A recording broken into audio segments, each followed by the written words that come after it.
hari Jumat ya? Ini masih hari Kamis ya? Oke.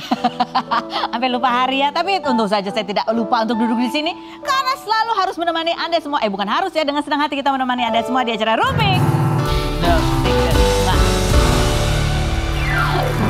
Terlalu banyak hal yang harus diingat ya. Karena ini kan awal bulan ya. Banyak tagihan-tagihan yang harus dibayar ya. Ada Daniel menemani kita hari ini di pojokan. Ayo kita hangatkan suasana. Membahas berita-berita yang hot yang menjadi highlight kita. Pakai datang dari dunia nyata. Dari dunia maya. Dari dunia apa ini? Ini sekarang dari dunia nyata sebetulnya. Tapi kemudian ramai juga di dunia maya ya. Seperti biasa. Ini dari kabar Julian Jacob melamar pacarnya yang namanya siapa namanya? Miriam Eka gitu ya. Kalau sebelum-sebelumnya kan kita tahu Julian Jacob itu pacaran sama Brisya Jody, ya kan? Nah, Brisya Jody itu kan dulu temenan sama Marion Jola, penyanyi-penyanyi itu ya kan. Jadi kan dari Marion Jola itu temannya Brisya Jody, ya kan, berteman akrab.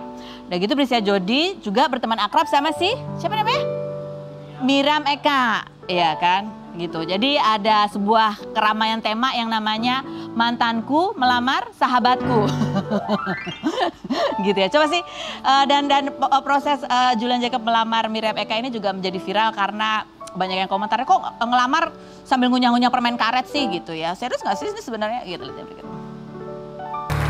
Iya, ini rame mantanku melamar sahabatku ini karena udah 2 kali berarti ya si Julian Jacob ini pacaran sama sahabatnya mantannya gitu kan, iya kan? Yang ini dilamar juga gitu. Sebenarnya nggak apa-apa ya kalau menurut aku selama belum ada janur kuning ya sah-sah dan wajar-wajar aja gitu. Mungkin masalahnya diminta izin bukan minta izin ya.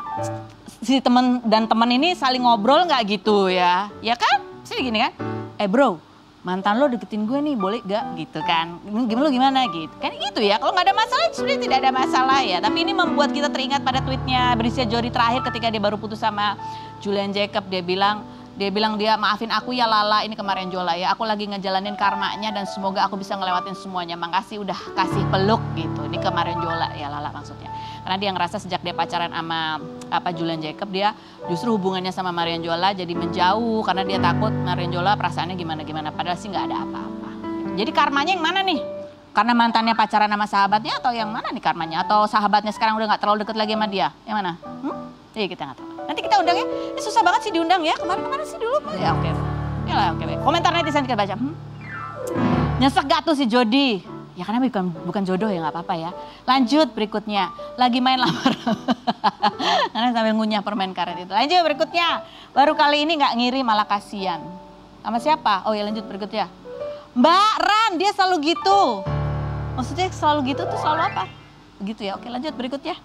Ngelamar aja sambil ngemut permen karet. Life is a game he think katanya. Waduh lagi pada marah ya sama itu ya. Tapi nggak apa-apa lah namanya juga masih muda-muda. Kalau yang ini nih baru nih. Ini kasus yang dugaan perselingkuhan itu masih panjang ya. Setelah kemarin Chico Jericho trending gitu karena dia memiliki sebuah manajemen artis yang membawahi artis yang dituding selingkuh itu ya kan. Terus memberikan klarifikasi yang justru makin membuat orang jadi kesel. Ya, kemarin juga akunnya Chico Jericho mendapatkan komentar dari ibunya Amanda. Amanda nih yang mantan suaminya waktu itu diduga selingkuh sama si artisnya Chico Jericho ini ya. Komennya ibunya Amanda bunyinya ada lagi nih ya. Chico, saya maminya Amanda. Cuma nenek dari Babylay. Saya mau bicara sama kamu. Saya nggak bisa DM kamu. Tolong jangan hancurkan hidup anak saya lagi dengan cara-cara kalian yang kotor. Katanya. Hari ini trending lagi karena dibalas nih. Yang membalas adalah Kita Entertainment ya. Yang CEO-nya Chico Jericho itu kan. Jawabannya gini. Selamat malam Ibu Vera, di sini kami yang bertanggung jawab untuk merilis pernyataan tersebut yang kami tujukan kepada pria yang melakukan manipulasi dan pembohongan tentang rumah tangganya. Sama sekali tidak ditujukan kepada pihak lain. Kami tidak menggunakan cara kotor karena kami mempunyai bukti-bukti valid yang hanya bisa ditunjukkan secara langsung begitu ya. Aku jadi penasaran, ini yang nulis di Kita Manajemen ini adminnya laki atau perempuan ya kan? Udahlah netizen itu jangan dilawan, apalagi aduh salah aja pokoknya. Coba kalau nggak percaya lihat komentar netizen ya, reaksinya positif atau negatif. Ini untuk mengukur hasil ya. Orang-orang yang pernah deket sama itu juga pada bilang hati-hati sama si karena suka punya orang anak-anak tweet pasti tahu. Lanjut berikutnya komentarnya ada beberapa bukti yang terkadang publik tidak perlu tahu dan hanya bisa dilihat secara langsung straight. Lanjut berikutnya. Saran nih buat kita ya, kontak by phone aja ketemu, tanggung jawab dong yang benar, udah bikin press release bahasanya berantakan banget gitu. Lanjut yang berikutnya, ada cuma itu doang ini ambil.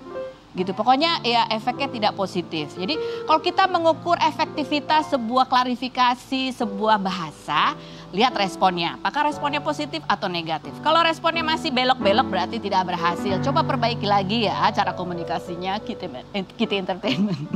Kalau mau lebih jelas ya kalau kita datang ke acara live. Tidak ada editan. Kita tunggu kedatangannya. Baik, kita menuju ke bintang tamu kita yang pertama. Ini ada aktor senior ya yang sering memerankan berbagai baik protagonis maupun antagonis. Kemarin waktu dia berperan sebagai karakter yang antagonis, dia katanya sempat nyut-nyutan kepalanya karena takut itu kebawa ke dalam rumahnya yang sudah dibangun sejak usia 20 tahun. Kita lihat profilnya Aditya Herpavi berikut ini. Aditya Herpavi, aktor kelahiran 1981 yang mengawali karir dengan mengikuti ajang modeling tahun 2000 ini, sejak 2020 kerap memerankan karakter antagonis dalam serial Suara Hati Istri. Yang salah satunya viral karena ceritanya dianggap mirip kasus KDRT Lesti Kejora dan Rizky Bilar, di mana karakter suami yang diperankannya bernama Billy dan istrinya Hesti. Pria yang rumah tangganya jauh dari isu miring dan kerap memposting momen mesra di Instagram ini sudah 21 tahun menikah dengan Jelantik Herlanti, kekasihnya sejak kelas 1 SMA dan belum pernah putus, hingga dikaruniai 2 anak laki-laki. Aditya yang disebut netizen seperti kakak beradik dengan kedua anaknya ini kerap menemani anak-anaknya olahraga, seperti basket dan sepak bola. Apa tanggapan Aditya Herpavi setelah serialnya viral? Dan benarkah ia sempat khawatir karakter antagonisnya terbawa ke kehidupan sehari-hari? Saksikan kisah selengkapnya hanya di Rumpi No Secret. Baik, kita sudah bersama dengan Aditya Herpavi. Lihat mukanya ya kan udah palang melintang. Udah berapa tahun berarti kamu 20 sekian tahun lah ya di dunia. Almost 30 kali ya. Almost 30 wajahnya kau masih 25 lah. ya. Dirimu lah Kakak Ros yang awet cantik. Oh makasih loh, makasih itu aku puji biar supaya dapat balasan pujian dan juga. Dan pinternya nggak habis-habis loh ya teman-teman ya. Kayak perpustakaan nasional.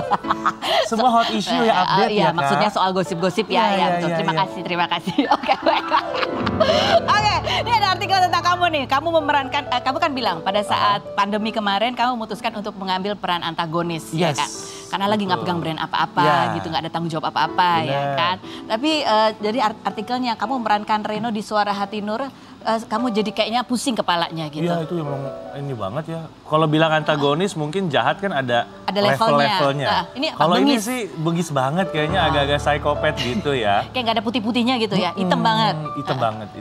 Terus kenapa jadi pusing? Kalau bicara drama mungkin Adit bisa mengkategorikan itu dramanya hardcore. Karena saya juga emosi banget gitu ya. Surprisingly biasanya kita kan ada KPI ya. Itu kan agak keras kontrol, ya ngontrolnya. Ini termasuknya sih adegan-adegannya banyak adegan yang kekerasan, iya. Fisik loh. Yes, ya meskipun nggak beneran lah, acting lah gitu. Tapi tetap aja kita sebagai seorang aktor pelakon itu kita kan nggak boleh bohongin pemirsa, kita nggak boleh bohongin diri sendiri. Jadi acting pun senatural mungkin. Itu sampai setiap kali cut. Itu kayak sampai aduh feeling guilty banget, sampai aduh maaf ya kalau tadi gue gini. Enggak apa-apa kan, dapat gini. Gue mikir waduh ini gue kalau ke rumah ke bawah sih serem juga ya. Untung anak-anak gak pernah nonton ya. Gak boleh juga sih sebenarnya kecil. Kalau sekarang udah anak-anak sekarang gak nonton TV Bu, jarang. Iya makanya gak usah dilarang nonton mereka acara juga. Televisi iya. Tapi nontonnya dari komputer PC atau dari. Enggak nonton sinetron bapaknya, anak-anak itu suka nggak? Enggak. Yang nonton mama lah ya. Iya. Halo mama. Istri kamu bilang apa ketika kamu memilih peran ini nih? Kalau dia sih kadang justru dia yang suka kangen. Aku udah lama nggak lihat kamu acting. Ambil dong gitu. Acting apa? Antagonis maksudnya? Apapun gitu. Ya Adit nih kebetulan nih rezeki dari Tuhan ya. Lagi dapat program hosting terus nggak ngambil drama. Berapa tahun tuh. Nanti sekalinya dapat drama terus gitu. Iya. Life is full of drama ya. Yang penting dramanya cuma ada di sinetronnya. Kehidupan rumah tangganya drama nggak? Ya pastilah, cuman tipis-tipis. Kalau tebal-tebal ntar muncul di Rumpi nih. Tapi kan kamu bilang katanya karena ketika peran antagonis itu kamu juga pusingnya kadang-kadang gitu, yang senyumnya aja yang kayak yang di luar ini kamu. Udah lama banget kan. Terakhir tuh Adit sebelum era itu ya. Mungkin sekitar early 2000-an, 2000-an awal tuh terakhir aku dapat peran antagonis. Capek ya? Capek gak? Kalau boleh jujur sih, kalau bicara mengeksplor sebenarnya lebih seneng peran antagonis. Eksplornya ya? Iya, karena kita referensinya banyak. Setiap film-film Hollywood atau apalah film luar negeri aja kan karakter antagonis tuh beda-beda loh. Ya, betul. Ada yang diem-diem menghanyutkan, ada yang kelihatan banget sarkastik gitu, ada yang gimana. Banyak contohnya. Sementara kalau peran protagonis yang kaum tertindas itu ya ranah aktingnya tuh ya di dalam situ aja. Bener gak? Setuju gak, Kak? Ya aku gak tahu kan, aku gak pernah berperan antagonis. Akulah antagonis. Ngeri. Kita akan kompilasi sinetron di Aditya Hermafi dan memerankan karakter antagonis kayak apa itu. Oh itu, termasuk sinetron yang baru ya, yang judulnya Hesti dan Billy. Iya. Banyak tahu Kakak? Ya karena itu viral. Oh, iya. Karena banyak netizen yang menduga itu mengambil inspirasinya adalah cerita dari sebut saja Lesti dan Bilar. Kalau itu kita kembalikan aja kepada netizen Indonesia ya. Tapi kamu ngerasa nggak pada saat kamu dapat skripnya? Ya jelas gitu? lah, ya pastilah. Dari dapat tawaran skenario itu udah pasti kebaca. Oh ini momentumnya kayaknya Oh pas. iya. Karena nggak lama setelah kita syuting langsung rilis. Oh, jadi pagi syuting malam tayang? Enggak gitu juga. Enggak gitu. Gimana dong? Coba Ya, waktu singkat langsung gitu. Iya. Terus jadi kamu tahu nih ya lagi ngambil momentum ya. Berarti dapat dong ya. Kalau sampai sempat viral ya berarti Iya, tujuannya tercapai. Tujuannya tercapai. Selamat loh production house-nya ya. Komentar netizen kita bacain, ingat ya segala sesuatu kita ukurnya dari respon. Lah emang kebanyakan diambil dari kisah nyata dan ini kisah nyata Lesti dan Bilar. Betul. Pada ketawa. Lagi berikutnya, mata lebam gak sengaja kejatuhan handphone fix persis dengan yang diceritakan. Iya. Yang berikutnya, kenapa harus manggil mas nggak kakak, katanya gitu, kakak sama dede. Kurang mirip ah, lo salah. Lanjut berikutnya. Ada lagi komentarnya? Oh, nggak ada ya. Tapi kamu sendiri ngikutin berarti berita itu yang lagi ramai pada saat itu? Ngikutin. Kalau yang viral-viral ya tahu lah. Ngikutinnya gitu ragu-ragu. Ngikutin ya. Jadi awalnya sih nggak kepo, lama-lama jadi kepo juga karena setiap buka sosial media pasti pop kan. Karena ya itu dianggap sebagai walaupun kejadian nggak enak tapi sebagai momentum untuk mengingatkan orang-orang menjadi korban KDRT untuk berani untuk membela dirinya, berani untuk lapor. Ya, ada sisi positifnya sih dari setiap masalah gitu ya. Oke, baik, yang berikutnya ini kita mau tanya sekarang, ini pernikahannya Aditya sendiri ini dia menikah di usia 20 tahun. Gue antara senang sama kasihan diri gue sendiri sebenarnya ya Bu. Enggak, nggak usah kasihan. Kenapa kasihan sih? Iya, maksudnya biasanya di usia muda kan apa sih gonta-ganti pacar gitu kan. Jadi kamu baru sekali pacaran ini sama istri? Ya pokoknya yang serius ya pacaran sama dia lah dari SMA gitu. Dari SMA? Dari SMA dulu Adit bandel banget soalnya. Aku agak amazed karena ada perempuan yang ternyata mau sama gue. Maksudnya gimana? Lo kalau tahu gue dulu, bandelnya beda banget gitu, urakan banget lah gitu. Bisa dibilang ya punya background yang agak kurang kekontrol sama orang tua ya, lepas juga gitu. Suka emosian gitu. Macem-macem lah, berantem. Anything. Iya. Terus kalau apa kita perlu buka-bukaan semua di sini nggak dong? Kenapa dulu begitu? Karena emang lagi fase pemberontakan aja atau? Mungkin kalau literally kenakalan remaja tuh ya we know like what gitu. Gue mungkin agak di atas itu lah. Di atas itu? Iya. Oh. Tapi setelah menikah jadi berubah anteng atau enggak? Perlahan lah ya, perlahan lah. Perlahan, oke. Hebat, istriku hebat lah. Dia sangat sabar. Kalau ibu sabar nggak ngadepin kira-kira kalau punya laki kayak gue? Kayaknya gue nggak yakin. Aku nggak tahu Bapak tuh kayak gimana kalau jadi suami. Kan aku nggak tahu ya. Nanti aku tanya sama istrinya ya. Iya, bener tuh harusnya gitu. Nanti tanya sama istrinya. Tapi ya kamu sendiri kalau boleh menyarikan ya. Ini kan kamu juga punya anak umur 20 tahun. Cowok usia di mana kamu waktu itu sudah menikah gitu ya. Apa sih tantangannya menikah di usia muda? Tantangannya apa? Dan gimana bisa melewati itu gitu? Yang jelas nih, ini reality ya. Di saat temen-temenku mungkin lagi seru-serunya baru-baru sambil kuliah semester akhir merasakan bebas. Gaji apa dan sebagainya. Wah pokoknya seru deh gitu. Aku udah gendong anak, tanggung udah jawab, ini, udah mikirin pampers, sudah mikirin susu dan sebagainya. Tapi di saat temen-temenku merasakan apa yang aku rasakan saat itu, aku udah relief, aku udah melewati. Aku udah bisa pacaran sama istriku, bisa jalan-jalan sama istrinya kemana. Kan, bukan sama yang lain ya. Cuman orangnya sama. Iya. Makanya gue bilang gue antara senang sama kasihan. Oh jadi cuman beda fase aja gitu ya. Tanggung jawab udah selesai di saat orang lain yang barangkali masih baru seru-serunya gitu. Gitu. Tapi gimana caranya ngelewati? Namanya kan tadi emosi masih tinggi. Terus menikah itu kan adaptasi, tanggung jawab, roller coaster banget. Roller coaster banget. Yalah. Kita belum ada referensi. Kebetulan kita di keluarga Adit ngelangkain banyak kakak-kakak nih gitu. Jadi memberanikan diri gitu kan ya. Akhirnya ya yang ngajarin siapa gitu. Paling ya kejedot-kejedot sendiri, berdarah-berdarah sendiri, nangis-nangis berdua. Akhirnya ya udah kita kuat lah. Kuat. Pernah ada yang minta dipulangin ke rumah orang tuanya? Enggak sih, untungnya enggak. Enggak, kabur-kaburan. Aku selalu berusaha bertanggung jawab. Karena pesan dari almarhum orang tua, suami atau laki-laki itu harus bisa bertanggung jawab. Harus nakal itu relatif. Kayak relatif gitu. Tapi kalau bertanggung jawab kayaknya literally itu memang supposed to be. Jadi tanggung jawab itu selain soal finansial apalagi? Semua lah. Kita harus bisa menjadi pemimpin kan ya? Pemimpin. Jadi kalau salah nggak salah? Ya resiko kita tanggung bersama-sama. Tapi paling tidak harus percaya apa yang saya utarakan, yang saya arahkan harus. Jadi leadership itu juga penting. Penting. Meskipun sih dalam setiap keputusan tetap peran istri menurut Adit sangat-sangat penting.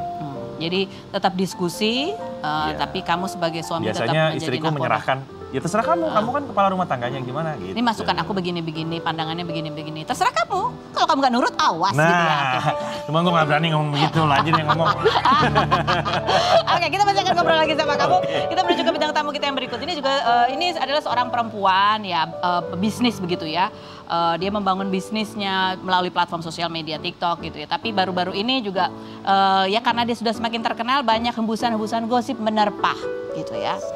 Di antaranya dia disebut sebagai perempuan menjadi wanita lain lah, apalah. Pokoknya gitu ya. Gimana apa yang dia rasakan gitu ya ketika dia menjadi sorotan publik dengan tuduhan-tuduhan yang menyakitkan. Padahal dia merasa bahwa dia berjuang untuk memenuhi kebutuhannya sendiri. Kita lihat profil Clara Sinta berikut ini.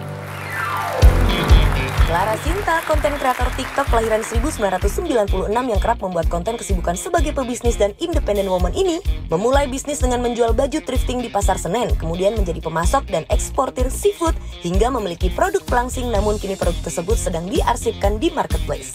Perempuan yang sempat ramai diperbincangkan karena dituduh sebagai orang ketiga oleh sebuah akun Twitter ini melalui Instagram story-nya mengklarifikasi bahwa berita tersebut tidak benar. Selain itu, Clara juga dikabarkan berseteru dengan partner bisnisnya Sarah Ahmad, lantaran dituding mencuri ide bisnis Sarah dan tidak pernah memberikan hasil bisnisnya. Seperti apa tanggapan Clara Sinta mengenai berita miring dan komentar negatif mengenai dirinya? Dan bagaimana kelanjutan laporannya terhadap pemilik akun sosial media yang menyebar berita negatif tentang dirinya? Saksikan kisah selengkapnya hanya di Rumpi No Secret. Sudah bersama dengan Clara Sinta. Ini adalah ya sosok yang menggambarkan anak muda zaman sekarang yang membangun bisnis juga memasarkannya melalui sosial media gitu ya kurang lebih ya. Viral itu menjadi hal yang bonus untuk memajukan bisnis gitu nggak sih? Iya benar. Gitu ya. Oke baik. Tapi ya itu ada risikonya juga ya kalau menjadi sorotan ya. Karena itu kita dudukkan dia di kursi ini karena aku ingin mendengar apa yang terlintas cepat di benak kamu ketika kamu mendengar aku membacakan kalimat-kalimat durjana berikut ini. Apa yang terlintas cepat di benak kamu ketika kamu mendengar kalimat Clara Sinta sok sibuk posting meeting-meeting di SCBD, padahal itu cuma pencitraan semata. Segala sesuatu yang pencitraan pastinya tidak konsisten ya. Oke. Apa yang terlintas cepat di benak kamu ketika mendengar kalimat Clara Sinta bikin karya apa sih? Kok bisa diundang di acara-acara 17 kok bisa diundang di acara 17 Agustusan di Istana? Itu merupakan penilaian dari pihak yang mengundang menurut saya. Apa yang terlintas cepat di benak kamu ketika mendengar kalimat Clara Sinta kayaknya mendadak, mencurigakan. Mungkin yang mengira seperti itu belum paham rasanya berbisnis online. Apa yang terlintas cepat di benak kamu ketika mendengar kalimat Clara Sinta mau pakai barang mahal tetap aja nggak kelihatan eksklusif? Penilaian orang masing-masing. Apa yang terlintas cepat di benak kamu ketika mendengar kalimat Clara Sinta bantu korban bencana sebagai pengalihan isu dari permasalahannya dia sendiri? Perspektif masing-masingnya sebenarnya saya udah pernah ngelakuin juga sih. Oke, baik. Jadi bukan hal baru. Oke, sebelum kita lanjutkan obrolan dengan Clara Sinta, nanti kita akan tunjukkan ya Clara Sinta di media sosial itu dia juga terkenal dengan beberapa konten-kontennya dengan pesan sebagai perempuan mandiri yang kalau sama pasangan, sanggup nggak sih pasangannya sama kamu gitu ya, karena kamu orangnya keras, nggak bisa dibilangin gitu-gitu. Seperti apa? Selain berikut ini jangan kemana-mana, tetap di Rumpi Secret.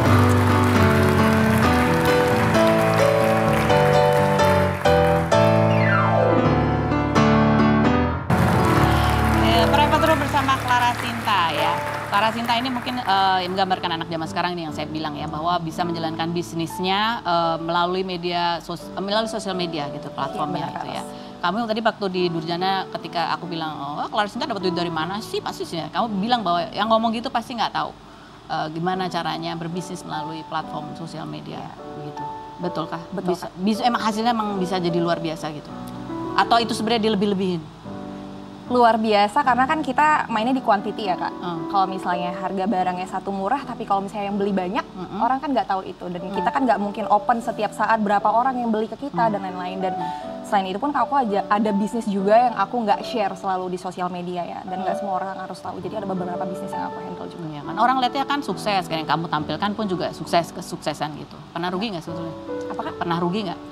Pernah rugi sih pasti ya, tapi nggak sampai ke kerugian yang fatal. Berapa proses dari kamu memulai bisnis ini sampai orang melihat hasilnya itu berapa lama kamu merintisnya? Sebenarnya sih dari kalau start banget dari tahun 2017 Kak Ros. Tapi orang baru tahu atau kamu baru merasakan hasilnya secara betul-betul itu di tahun-tahun ini. Tahun-tahun ini, jadi setahun terakhir ini? Ya 2 tahun ke belakang inilah Kak. Justru pada saat pandemi ya? Iya benar. Susah kah ketika merintis awal-awal? Tidak terlalu sulit ya, karena banyak yang aku manfaatkan ya dengan baik. Misalnya kayak kalau misalnya kita jualan nih, kalau misalnya kita buka toko di saat pandemi, mungkin itu langkahnya kurang bijak ya. Jadi aku gunakan platform sosial media gitu. Dan sebaliknya di bisnis-bisnis lain seperti itu. Oke. Ini ada beberapa kalimat ini menurut kamu ini menggambarkan kamu atau enggak sih? Bahwa kamu Clara Sinta itu adalah perempuan si paling independen. Mungkin perspektif orang citranya seperti itu kali ya, karena emang aku suka update kesibukan gitu loh Kak. Gitu loh. Karena mungkin menurut aku pertama kali saat aku update tentang kesibukan, kenapa aku suka, biasanya cewek itu suka update tuh kalau kita lagi staycation atau vacation atau misalnya kita lagi party sama teman-teman. Aku pengen ngebuka dari sisi lain bahwa perempuan itu tuh ada loh yang kayak berproses, misalnya kayak setiap hari dia kerja, nah setelah kerja dia party, setelah party dia mungkin shopping gitu. Jadi nunjukin bahwa setiap hari kita berproses gitu. Jadi berproses bahwa nggak serta-merta ujuk-ujuk cuma tinggal partinya doang. Iya, gitu. Tinggal partinya doang. Jadi kan orang nilainya kan gimana gitu kan kalau kita upload partinya doang. Coba kita lihat komentar netizen ya. Ini sisi gelap independen dan alpha woman. Yang berikutnya, berarti yang independen dan sukses usia muda itu nggak bisa ditiru lewat jalur wajar dan biasa ya gitu. Yang berikutnya, pantesan umur segitu uangnya udah banyak gitu. Ini komentar tentang part yang kedua ya. Part yang kedua dari komentar-komentar ini, nih Raffi Ahmad aja yang sesukses itu bisa dapetin semua harus 10 tahun lebih gitu. Jadi kamu yang memulai dari tahun 2017 karena kamu mungkin menunjukkannya di sosial media gitu ya. Orang jadi menilainya apa mungkin sih gitu bisa secepat itu. Apalagi mungkin di zaman-zaman ketika konten kamu viral tentang penghasilan yang banyak. Itu ada beberapa orang kayak sultan-sultanan itu yang rontok gitu ya.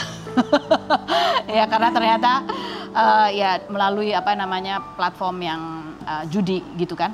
Judi berkedok investasi. Oke.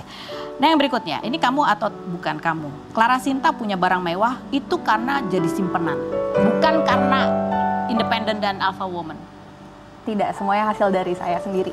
Hasil dari kamu. Tidak ada tergantung atau dari bantuan orang lain sama sekali. Benar-benar saya startup dari nol sampai saat ini dan itu memang benar-benar saya sendiri semua. Jadi kamu mengerjakan itu sendiri, merintis dari tahun 2017. Tiba-tiba di 1 bulan terakhir ini udah muncul tudingan yang begitu intens bahwa mencurigai pencapaian kamu. Apa yang berkecamuk di dalam perasaan kamu? Sejujurnya. Pertama shock pasti ya Kak.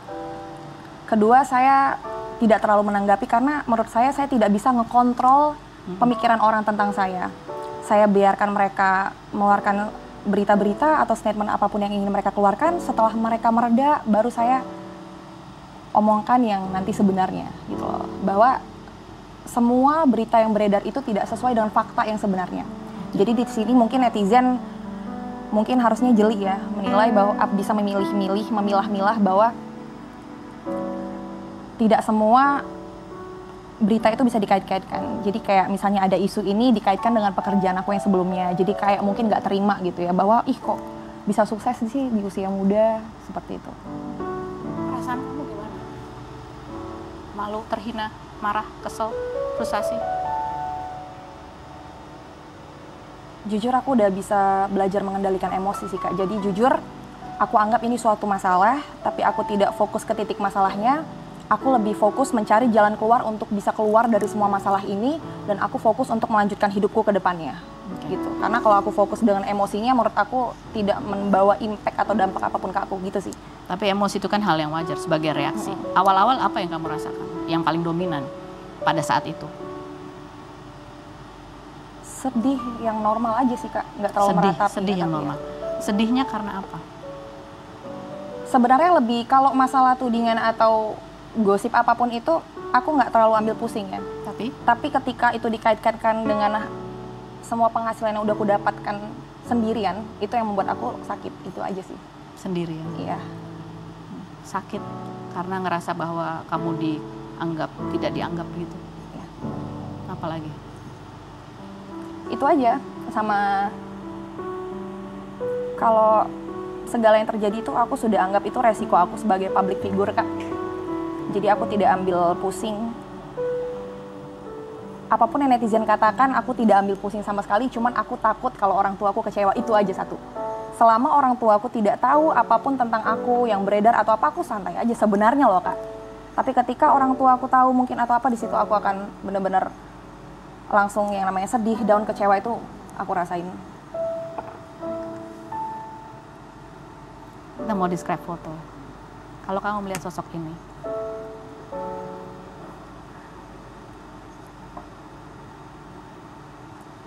apa yang kamu rasakan? Sayang banget.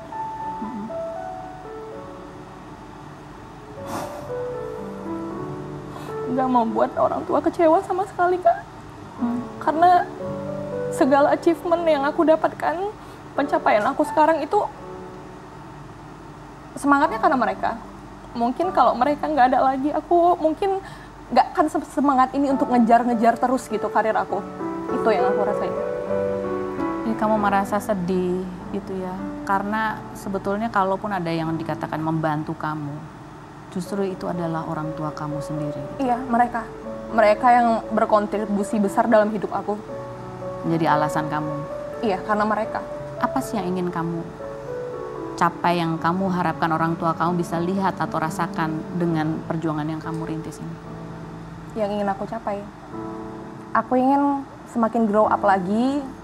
Yang kamu inginkan orang tua kamu bisa lihat, atau kamu ingin melakukan ini itu untuk orang tuamu supaya apa?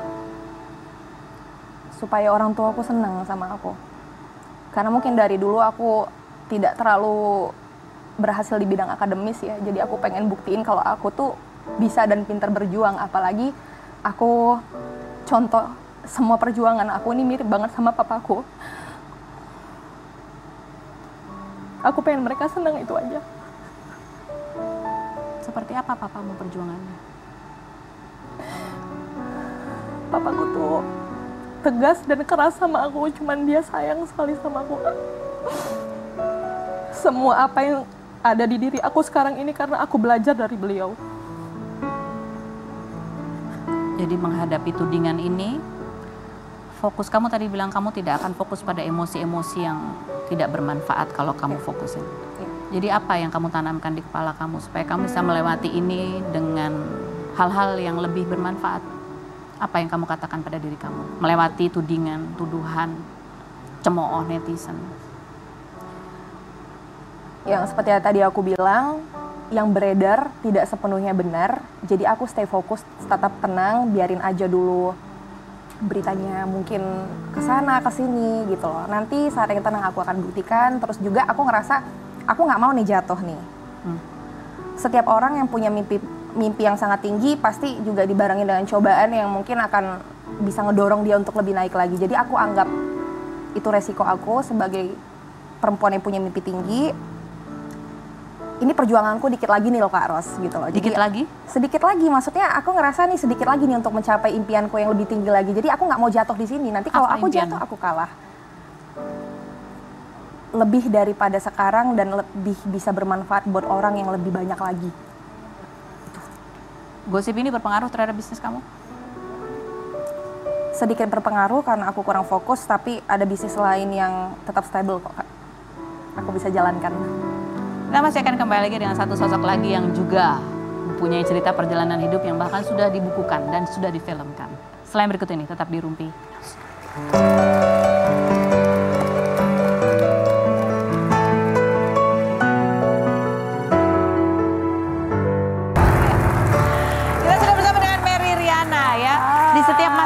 susah itu pasti melahirkan sosok-sosok yang kuat. Setuju nggak gitu? Sangat setuju. Sangat setuju ya. Kamu lahir di tengah krisis. Betul. 98, kayak yang tadi juga itu anak zaman sekarang ya. Lahir di tengah pandemi gitu kan. Mereka sukses melalui bisnis online gitu ya. Itu membuat kita tangguh. Itu membuat kita tangguh. Ini kalau kita Google nama Mary Riana gitu, yang teratas itu adalah tulisannya justru motivasi gitu. Kamu kenal dengan motivasi. Tapi benar nggak sih, kamu tuh sebenarnya nggak terlalu nyaman kalau disebut sebagai seorang motivator. Lebih suka disebut sebagai entrepreneur gitu, betul kah? Itu salah sih. Salah. Itu tidak benar. Kenapa itu tadi Mary Riana Motivasi? Karena di salah satu channel YouTube saya ada konten yang memang namanya Motivasi Mary. Gitu. Jadi saya sangat bersyukur kalau orang menyebut saya sebagai motivator atau inspirator gitu. Bahkan tadi jalan ke sini aja udah langsung disapa sama security, motivatorku gitu dan seterusnya. Saya sangat mensyukuri. Ya, walaupun sebenarnya dalam keseharian role saya adalah sebagai entrepreneur, content creator dan investor gitu. Ya, jadi ya mungkin karena banyak orang taunya konten-konten yang saya buat itu berisikan inspirasi dan motivasi, jadi itu sebuah title atau julukan yang mereka berikan kepada saya. Sebagai bentuk apresiasi juga ya, kamu menganggapnya seperti itu gitu. Ya. Walaupun itu kamu dapat dari itu, kegiatan kamu sebagai entrepreneur. Betul, investor. Jadi kalau sebagai roles-nya saya setiap hari sih lebih banyak ya entrepreneur kan Mbak Feni juga Kak Ros. Kak Ros bukan Mbak Feni juga tahu udah dari sejak 22 tahun yang lalu awal mulanya ya saya sebagai entrepreneur bangun bisnis di Singapura. 16 tahun di sana balik ke Indonesia, tapi selain membangun bisnis ya setiap hari saya juga membagikan konten-konten positif lewat sosial media, TikTok, YouTube, dan sekarang lebih fokus sebagai investor membantu para UKM-UKM. Oke. Nah ini orang jadi penasaran gitu kan, kamu selalu membagikan hal yang positif, positive vibes gitu. Nanti seorang Mary Riana tuh pernah nggak sih ada di titik dimana dia tuh kayak gitu ya kayak udahlah aku pengen istirahat dulu gitu. Lelah banget gitu. Pusing kepala Barbie gitu. Ada di dalam kekusutan. Sekarang ini ya, bukan di zaman waktu di Singapura dulu tuh. Pernah. Bukan yang pas lagi di Singapura saja ya. Maksudnya misalnya terus terang yang pas lagi saat pandemi itu is one of my lowest point. Itu saat-saat dimana itu nggak mudah dan sulit karena kan tanggung jawabnya banyak. Ada karyawan yang harus tetap kita bayar gaji full, kita bayar THL.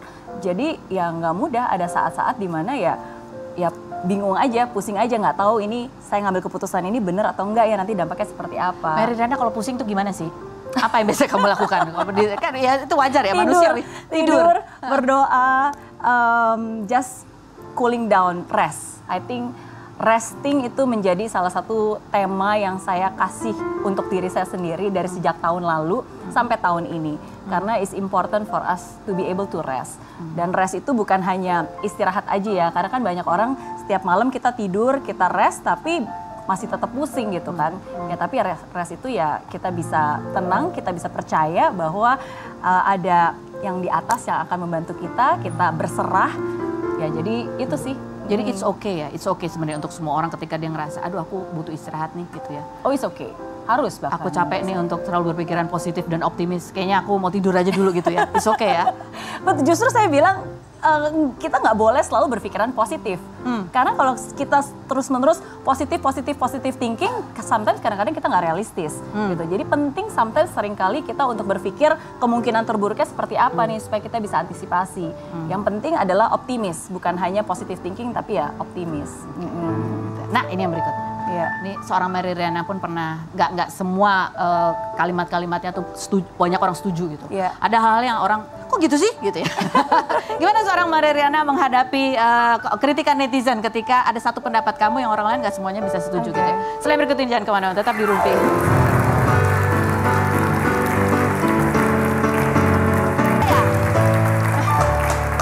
Baik, kita sudah bersama dengan semua bintang tamu. Ternyata ini semua pengusaha ya kan, pengusaha juga gitu ya. Nah sekarang kita mau buka pertanyaan dari netizen Q&A buat Clara. Clara, pengeluaran kamu sebulan itu berapa sih? 500 juta ada dan biasanya paling besar untuk pengeluaran apa?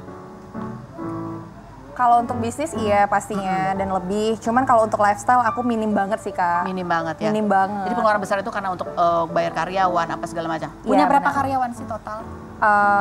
Belum sampai 20 sih. Belum sampai 20. Untuk yang di office ya, back office. Back office. Yang di luar-luar? Ada lebih dari banyak banget. Banyak? Lumayan. Oh, lumayan. Kamu sendiri yang ngerjain? Ya, dari awal. Kamu galak berarti ya? Lumayan lah. Oh gitu, nggak kelihatan di sini ya? Masih galakan kamu kayaknya. Oh iya Pak? Yang berikutnya.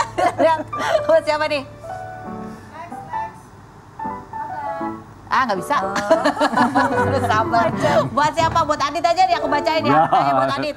Adit, kenapa kamu kalau menyebut nama Nek? Apa benar? Katanya anak-anak kamu itu nggak pernah mau nontonin sinetron kamu karena merasa risih. Bener gak? Ya karena kalau terutama yang peran-peran begitulah ya. Begitu tuh gimana? Yang antagonis lah. Kalau itu memang risih. Kalau di rumah galak nggak kamu? Gue nggak ada bakat galak. Kali menurut tuh gimana? Nggak tahu ya. Lanjut berikutnya. Kak Mary, apa tanggapan kakak? Banyak netizen yang nggak setuju dengan statement kakak yang pernah bilang kalau selingkuh itu salah dua-duanya. Aduh, ini waktu itu saya pernah video ini sebenarnya 4 tahun yang lalu saya post, dan di video itu saya bilang selingkuh itu salah siapa? Salah istrinya, suaminya, atau orang ketiganya. Ya saya bilang salah semuanya, nggak jaga hati, nggak jaga diri gitu. Tapi yang paling penting bukan tentang salah siapa, tapi setelah tahu selingkuh, terus maunya apa? Mau lanjut kah? Mau bertobat kah gitu. Ini sebenarnya poinnya sama kayak apa yang dilakukan oleh semuanya ini ya. Bahwa apapun ada masalah, semua orang pasti punya partnya gitu ya. Tapi yang terpenting adalah maunya apa ke depan gitu kan. Kalau ada kendala di antara tujuan itu, solusinya apa? Itu lebih penting ya daripada salah-salahan. Kamu sih gitu ya. Gitu ya. Kurang lebih itu sebenarnya intinya gitu ya. Oke, baik. Adit, Mary, terima kasih juga Clara, terima kasih sudah hadir. Terima kasih buat Anda semua sudah bergabung. Senin sampai Jumat kita ketemu lagi di acara Rumpi No Secret.